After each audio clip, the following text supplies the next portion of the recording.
मैंने मन की बात उनकी कभी सुनी नहीं है। मोदी जी की मन की बात बहुत अच्छी है और वो हमारे साथ मौजूद है एसडी खान जी, उनसे ही बात करेंगे कि देश में इस समय क्या चल रहा है और जो नई नई ऑर्गेनाइजेशन, संस्था, ये सब चीज़ें बन रही है, इनसे क्या फ़ायदा है आम जनता को और क्या नुकसान है। सर बहुत बहुत स्वागत है आपका। आप पहले तो हमें ये बताएं कि अभी अच्छा खासा प्रोग्राम हुआ है, इस प्रोग्राम में क्या मकसद है और लोगों को क्या समझाया गया, क्या बताया गया है। बहुत बहुत शुक्रिया आपका कि आप यहाँ आए और हमारी बात को दूर आवाम तक पहुँचाएँगे। इसके लिए आप लोगों के भी बहुत धन्यवाद है आप सबका। और जहाँ तक सवाल इस तंजीम का है तो ये बता दिया है कि हमारी गैर राजनीतिक संस्था है जो केवल तमाम दबे कुचले पिछड़े लोगों को कहीं अगर हाशिए पर रखा जा रहा है या कोई सुविधा मिलने में असुविधा हो रही है या कोई एजुकेशन में पिछड़ रहा है, स्वास्थ्य में पिछड़ रहा है, उसके लिए काम करना हमारा मकसद है। तो कैसा काम, कौन दबे कुचले लोग कौन हैं? क्या सिर्फ अभी दिख रहे हैं, पहले नहीं दिख रहे थे आप लोगों को? नहीं, पहले भी दिख रहे थे सर। तो इतना लेट से अपने पार्टी चालू की, इतने लेट से? नहीं, जब समय होता है तभी बात की जाती है। और लगभग हम आपको बताएं कि मैं तो पिछले कितने वर्षों से हम लोग काम कर रहे हैं, हमारी सोच यही है। लेकिन अब हमको ये महसूस हुआ कि हम संस्था के साथ काम करें, स्वयं बनाएं, क्योंकि कई बार कोई संस्था होती है हाई लेवल में होती है, हम कुछ कहना चाहते हैं अपनी मन की बात, तो वो मन की बात आवाम तक नहीं जाती है और हम अपने लोगों का काम नहीं करा पाते हैं। मोदी जी की मन की बात तो हर किसी को मोदी जी की मन की बात बहुत अच्छी है और वो देश के प्रधानमंत्री हैं।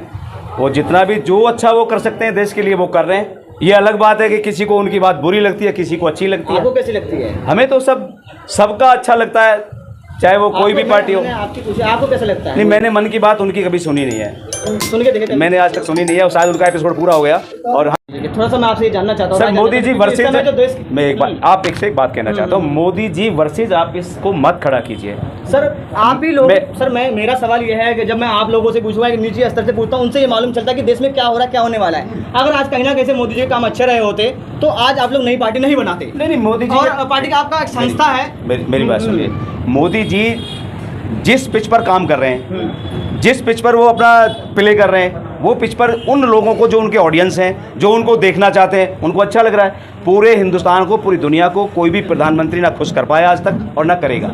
जो लोग खुश होते हैं उनके लिए ताली बजाते हैं, जो लोग खुश नहीं होते वो उनके विरोध में जाकर के काम करते हैं। आपकी पार्टी का मकसद क्या है? आपका जो पार्टी की संस्था जो हमारे मकसद क्या है? देखिए, मैं सबसे पहले एक बात बताऊं कि हमारे मन में एक बात आई कि हमारे देश में सारी पार्टियां, हमारे हिंदुस्तान की पार्टियां हैं, वो सब हमारी पार्टियां, सबकी हम रेस्पेक्ट करते हैं। आज तक हमारा ये नहीं है कि हमारा कोई वर्चस्व रहा हो या हमारा कहीं रहा हो। किसी न किसी पार्टी में हम सब लोग एक दूसरे में जुड़े हैं। यहाँ पर कांग्रेस के लोग भी हैं, यहाँ पर बीजेपी के लोग भी हैं, यहाँ पर आम आदमी पार्टी के लोग भी हैं। और आप ये कहिए तो मैं आम आदमी पार्टी में सचिव पद पर भी रहा हूँ।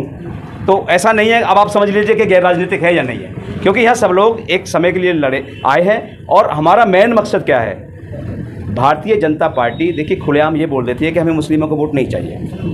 आप बताइए हाँ या ना बताइए, बोल देती है ना भाई? नहीं, सुनिए, सवाल ये है कि इंडिया बनाम इंडिया चल रहा है, तो आप इंडिया में जाएंगे, इंडिया में जाएंगे? सवाल ये है। जो हमारी बात करेगा, जो हमारे समाज की बात करेगा, हम उसकी बात करेंगे। हम ना बीजेपी के फेवर के आदमी हैं, ना आम आदमी के फेवर के हैं, ना कांग्रेस के हैं। हम तमाम देश की उस पार्टी की बात करेंगे जो हमारे मुस्लिम समाज की बात करेगा। तो स्पष्ट रूप से दो संगठन हो गए ना, इंडिया और एनडीए।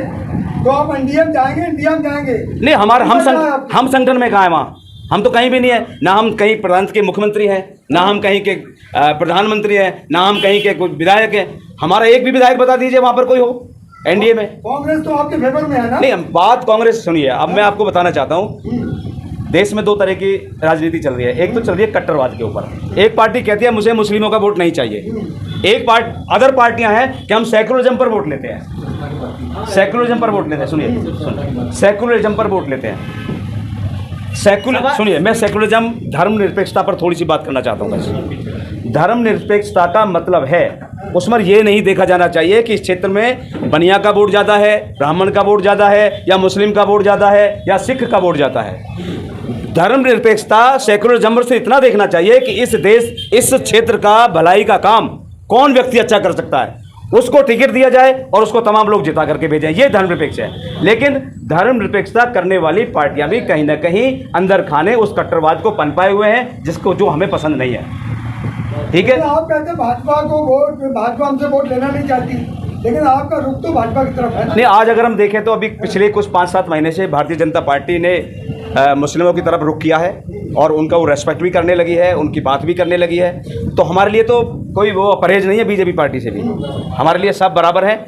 लेकिन फिर भी एक बात मैं कहूंगा, जो दबे कुचले पिछड़े और हमारे समाज की बात करेगा, हम उसकी बात करेंगे। वो भले बीजेपी हो, कांग्रेस हो, आम आदमी पार्टी हो, अदरवाइज कोई भी हो। हमारा मेन मकसद यही है। कोई स्टैंड नहीं है अभी। नहीं, स्टैंड पार्टी का होता भाई साहब। हमारी कोई राजनीतिक पार्टी नहीं है, हमारे का स्टैंड होगा। हमारा संगठन है। जो आदमी को स्कूल में एजुकेशन नहीं मिल रही है, एजुकेशन में जातिवाद किया जा रहा है, उनको देखना है। हॉस्पिटल में इलाज सही नहीं मिल रहा, उसको देखना है। ये चीज़ हमारे संगठन देखेगा, जो सभी को देखेगा। कोई पर्सनल किसी के लिए, पर्सनल किसी जाति के लिए भी नहीं है, वो सभी को देखेगा। जिस तरह मेरा अभी मुजफ्फरनगर में घटना हुई बच्चे के साथ, उसको क्या कहेंगे? मुजफ्फरनगर में जो घटना हुई है, मुजफ्फरनगर में जो घटना हुई है, बड़ी शर्मनाक घटना है। ऐसी घटनाओं का हम पुरजोर विरोध करते हैं, चाहे वो दलित के साथ हो, चाहे मुस्लिम के साथ हो, चाहे ब्राह्मण के साथ हो, चाहे बनिया के साथ हो। अगर कोई भी इस तरह की घटनाएं कहीं होती हैं तो हम उसका विरोध करते हैं। मतलब ये कहीं ना कहीं उसी जाति के आगे से ऐसी घटनाएं न हो। बिल्कुल नहीं होनी चाहिए। ऐसी घटनाएं बढ़ रही हैं लगातार। जिन घटनाओं को लेकर के हम चिंतित हैं, और हम ये चाहते हैं कि देश में बिल्कुल एक सार्थकता बने, एकता बने। सब हिंदू, मुस्लिम, सिख, ईसाई मिलकर के काम करें। कोई सेकुलरवाद के नाम पर किसी का शोषण ना करे, कोई कट्टरवाद के नाम पर शोषण ना करे। बस ये हमारी इतनी सी बात है।